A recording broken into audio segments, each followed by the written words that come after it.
Welcome back to our channel. कशा आहात तुम्ही सगळे?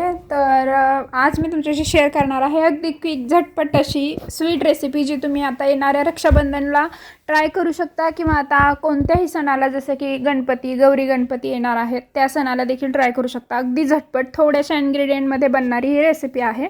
इथे मी एक पॅकेट जे आहे दूध पावडर, मिल्क पावडरचं घेतलेलं आहे. तुम्ही 500 ग्रॅम, थोडंसं दूध, अर्धा वाटी आणि रूह अफजा आपण जसं स्वीट आपल्याला हवं आहे तेवढं आपण टाकणार आहोत. तरी 5-7 चमचे आपण 5-7 चमचे पोह्याचे टाकू शकतो, किंवा जर लागलंच तर आपण अजूनही ॲड करू शकतो.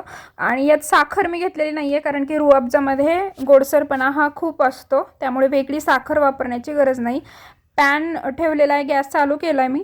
यामध्ये दूध घालूयात. दूध थोडंसं गरम झालं की यात पावडर मिक्स करून घेणार, किंवा मिक्स करूनही तुम्ही याच्यात जे आहे ही दूध पावडर शिजवू शकता. याचा एक गोळा तयार होईस्तोपर्यंत, किंवा मग अंदाजे सांगायचं झालं तर मीडियम गॅसवरती एक 15 मिनटं तुम्ही हलवत राहा. जे आहे व्यवस्थित आपला बॅटर तयार होतो बर्फीचा. आणि मिल्क पावडरमध्ये सुद्धा थोडासा स्वीटपणा असतोच, त्यामुळे वेगळी साखर घालण्याची गरज नाही. आता याला तुम्हाला दुसरा फ्लेवर किंवा कलर द्यायचा असेल, जर तुम्ही हिरवा, पिवळा कोणताही कलर या बर्फीत ॲड करू शकता. त्यावेळी तुम्हाला साखरेची गरज लागणार आहे. पण फ्लेवर, किंवा जसं की मी रूह अफजा वापरते, मग तुम्ही कोणतं एखादा क्रश वापरत असाल, मँगो सिरप वापरत असाल, तर त्यामध्ये देखील साखर असते. त्यावेळी साखर शक्यतो नाही वापरली तर जास्त बेटर राहतं, ओरिजिनल चव येते. हे अगदी तुम्हाला किती गोड खायला आवडतं याच्यावर डिपेंड आहे. इथे मी मिल्क पावडर अशी मिक्स करून घेतली आहे. तर याला हलवत राहायचं आहे. आणि जरी थोड्याशा गाठी आल्यासारख्या तुम्हाला वाटत असतील, तरी पूर्ण जे आहे तयार झाल्यानंतर आपण जर हाताने हे थोडंसं मळून घेतलं ना, तर सगळ्या गाठी नाहीशी होतात. हे कोणीही म्हणजे बॅचलर पण ही रेसिपी बनवू शकतात. याला काही एक्सपिरियन्सची गरज नाही आहे. तुम्ही पाहून जशीची तशी रेसिपी ट्राय करून बघा. आता एक 5 मिनटं झालेले होते. एक मिक्स दिल्यानंतर मी याच्यात रूह अफजा टाकते. इथे मी सुरुवातीला 5 चमचे रूह अफजा टाकला, पण नंतरही मी थोडासा ॲड केला. मग तुम्ही अंदाजे ना, जेवढं आपण दूध वापरलं ना, अर्धा वाटी, त्याच्यात थोडंसं कमी रूह अफजा सिरप याच्यात वापरून पहा. आता मी छोटं पॅकेट घेतलं होतं, जसं की मिल्क पावडर एक पूर्ण बाउल भरून होती. तर जास्त असेल तर फ्लेवर जास्त हवा असेल, कलर जास्त हवा असेल, स्वीटनेस जास्त हवा असेल तर अजून थोडासा ॲड करा. याच्यात थोडासा पातळसरपणा आला तरीही काही प्रॉब्लेम नाही. नंतर जेव्हा मिक्स देऊ आपण, ही बर्फी सेट होण्यासाठी आपण फ्रीजमध्येच ठेवतो, त्यामुळे थोडीशी पातळ जरी झाली तरी देखील ती फ्रीजमध्ये ठेवल्यानंतर सेट होते. आता हे व्यवस्थित मिक्स करूयात एकदा.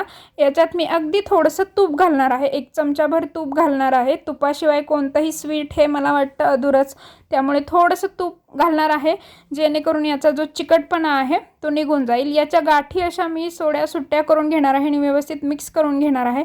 कलरही व्यवस्थित आहे आणि माझ्या हिशोबाने स्वीटनेस पण व्यवस्थित आहे. याला फक्त आता मी एक 10-15 मिनटे मिक्स करत राहणार आहे, आणि एका प्लेटमध्ये म्हणा किंवा एखाद्या डिशमध्ये आपण काढून त्याला सेट करणार आहोत.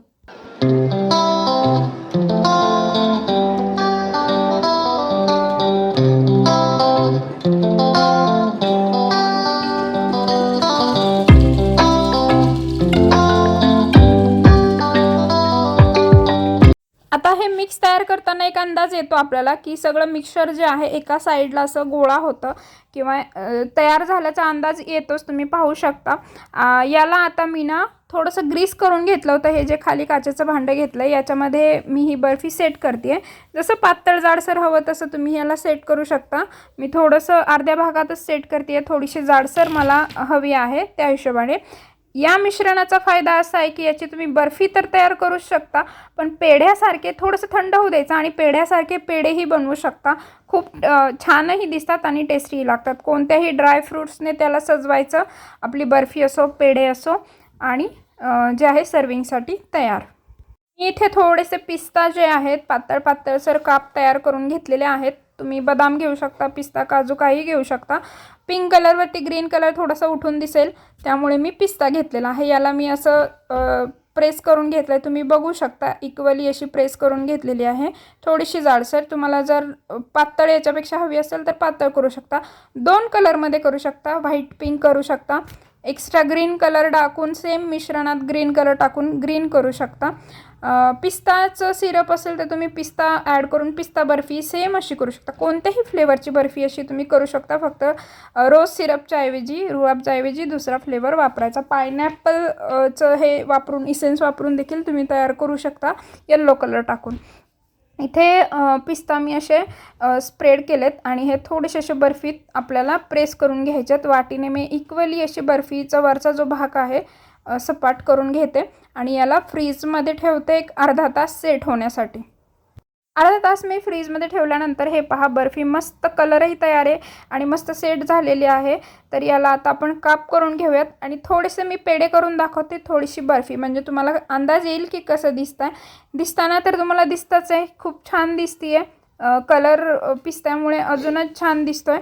पण करून पहा, मिल्क पावडरची बर्फी किंवा मिल्क पावडरचा पेढा हा नेमका माव्यासारखा लागतो. आणि इथे मी काही पेढे काही बर्फी केली आहे. तुम्हाला काय आवडलं ह्यातलं मला नक्की कळवा. ही बर्फी नक्की ट्राय करून बघा. अगदी झटपट क्विक तयार होण्यासारखी गोड रेसिपी आहे, जी तुम्ही गौरी गणपतीच्या रुखवतातही मांडू शकता, उद्याच्या रक्षाबंधनालाही करू शकता. आणि आवडला असेल व्हिडिओ तर या व्हिडिओला लाईक जरूर करा, मला कमेंट करून जरूर कळवा. भेटूयात नवीन व्हिडिओसोबत, तोपर्यंत बाय बाय.